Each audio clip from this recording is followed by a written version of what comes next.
The White Sox are getting ready to have a fire sale. I thought this was fascinating and not like super surprising, right? But the thing that was fascinating to me is what the GM said. Chris Getz says we have a talented group. There is no question. I don't like our team.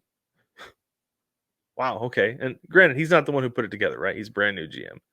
He said, we've got pieces that are talented and attractive and they can be part of a winning club, but obviously we haven't gone out there and performed. It's not a well rounded club right now. We have to find players to come in here and help us get in the right direction.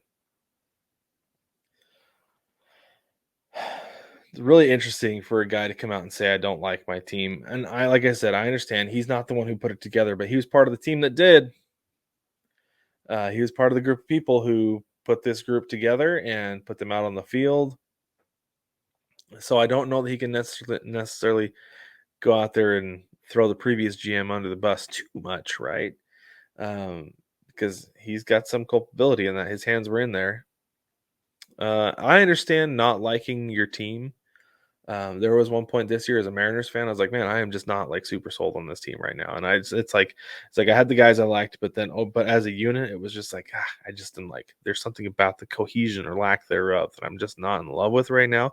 And they were struggling, and you could tell that there was something wrong that was leading to that. And I think that might be what he's talking about with the White Sox. And he said that there's a bunch of talent on that team, but you don't have to like the way you can like the players and not like the way that they're put together and the way they play together. And so I think that's what it is. I think he feels like there's something off with what's going on there. And that's why it was such a train wreck this year.